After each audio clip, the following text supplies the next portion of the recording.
샬롬, 이동춘 목사입니다. 오늘도 여러분의 삶이 주님의 평안으로 가득하시길 기원하며 하나님의 말씀을 나누겠습니다. 오늘 주시는 말씀은 사도행전 19장 23절에서 41절 말씀입니다. 이 말씀 중에 28절에서 32절까지 읽도록 하겠습니다. 그들이 이 말을 듣고 분노가 가득하여 외쳐 이르되 크다 에베소 사람의 아데미여 하니 온 시내가 요란하여 바알과 같이 다니는 마게도냐 사람 가이오와 아리스다고를 붙들어 일제히 연극장으로 달려들어가는지라. 바울이 백성 가운데로 들어가고자 하나 제자들이 말리고 또 아시아 관리 중에 바울의 친구된 어떤 이들이 그에게 통지하여 연극장에 들어가지 말라 권하더라. 사람들이 외쳐 어떤 이는 이런 말을 어떤 이는 저런 말을 하니 모인 무리가 분란하여 대반이나 어찌하여 모였는지 알지 못하더라. 아멘. 사도행전 19장 23절에서 41절 말씀을 본문으로 사도행전 강의 35번째 시간 어찌하여 모였는지 알지 못하는 사람들이라는 제목으로 말씀을 나누도록 하겠습니다. 양아치라는 말이 있습니다. 두 가지 뜻으로 사용되는데 하나는 거지를 하대하여 쓰는 말로 동양아치의 줄임말이고요. 다른 하나는 품행이 천박하고 못된 짓을 일삼는 사람을 일컫는 말입니다. 오늘 본문을 읽다 보면 품행이 천박하고 못된 짓을 일삼는 사람으로서의 양아치라는 말이 떠오릅니다. 저만 그런가요? 데메드리오는 은장색, 그러니까 은세공업자였습니다. 이 사람은 에베소의 핵심 신전인 아데미 여신전에 아데미 여신을 모형으로 만들어 은을 입혀 장사를 하는 사람이었습니다. 이 사업은 여러 직공을 두고 할 만큼 규모가 있는 사업이었습니다. 잘 나가는 사업이었습니다. 그런데 바울의 등장으로 말미암아 사업의 위기를 맞게 되었습니다. 26절과 27절입니다. 이 바울이 에베소뿐 아니라 거의 전 아시아를 통하여 수많은 사람을 권유하여 말하되 사람의 손으로 만든 것들은 신이 아니라 하니 이는 그대들도 보고 들은 것이라. 우리의 이 영업이 천하여질 위험이 있을 뿐 아니라 큰 여신 아데미의 신전도 무시당하게 되고 온 아시아와 천하가 위하는 그의 위엄도 떨어질까 하노라 하더라. 데메드리오의 이 설명을 들은 사람들이 분노하기 시작했습니다. 그리고 외치기 시작했습니다. 위대하도다 에베소 사람들의 여신 아데미여.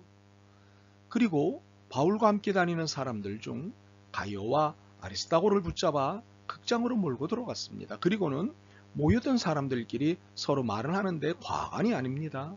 32절을 세 번역으로 읽어드립니다.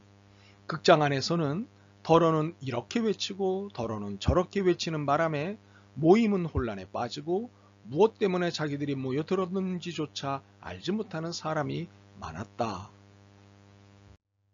그리고 이 어리버리한 사람들은 또 한 사람을 군중재판정으로 몰아냈습니다. 알렉산더라는 유대인이었습니다. 이 사람도 역시 우상숭배에 대해 반대했던 사람이었습니다. 학자들 중에는 이 사람이 디모데전서 1장 20절과 디모데후서 4장 14절의 인물과 동일인으로 보는 사람도 있고요. 동명이인으로 보는 사람도 있습니다.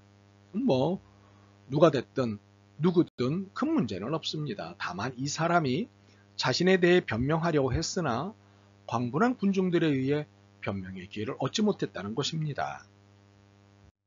추측컨대 자신이 왜 우상숭배를 반대하는지를 변명하려 했을 것입니다. 아마 그의 변명은 기회주의적 변명이었을 것 같습니다. 당당하지도 지조 있지도 못한 살아남기 위한 변명을 하려고 했을 것 같습니다. 그런데 이 사람은 변명의 기회를 얻지 못했습니다. 왜 모였는지 이유도 모르는 사람들이 절반 이상이나 되는 이 모임의 분위기가 그에게 변명의 기회를 주지 않았습니다. 이들은 그냥 소리만 지를 뿐이었습니다. 34절을 보겠습니다.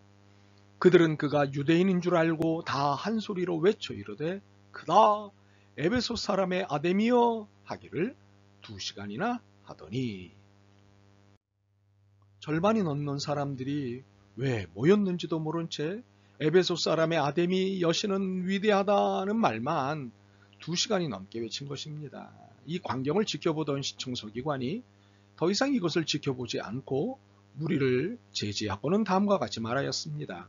세 번역으로 35절에서 40절을 읽어드리겠습니다.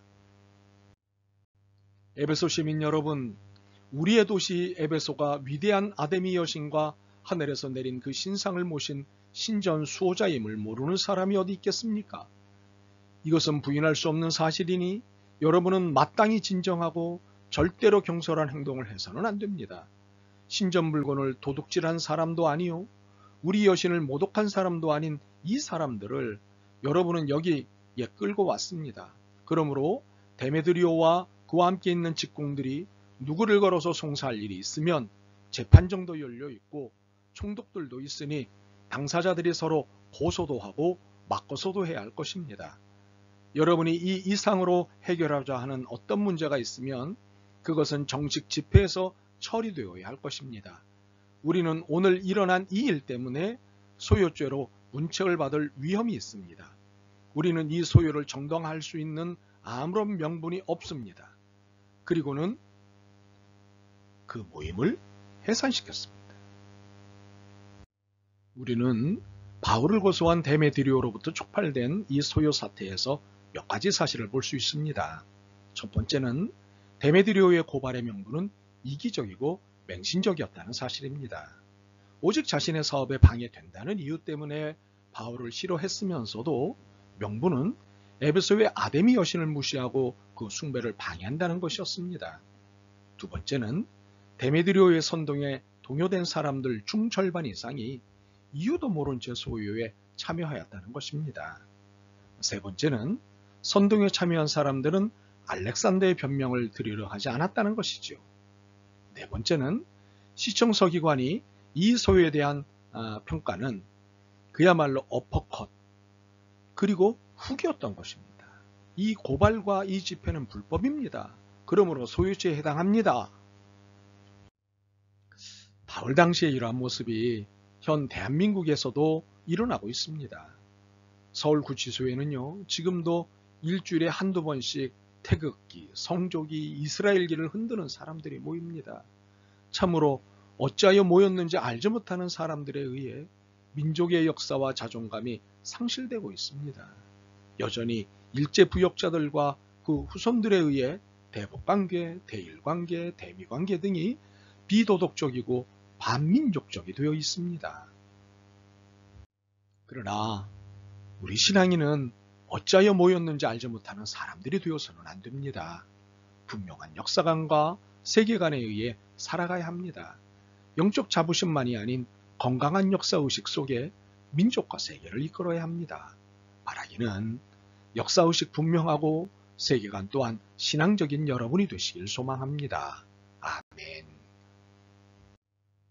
주님, 바른 신앙과 바른 이성으로 시대와 시절을 읽는 사람이게 도와주옵소서. 건강한 역사의식과 세계관으로 시대와 시절을 선도하는 신앙인에게 하옵소서. 그리하여 주님 기뻐하시는 세상을 만드는데 일조하게 하옵소서. 예수 그리스도의 이름으로 기도드립니다. 아멘. 오늘도 여러분의 믿음과 삶을 응원합니다. 사랑합니다.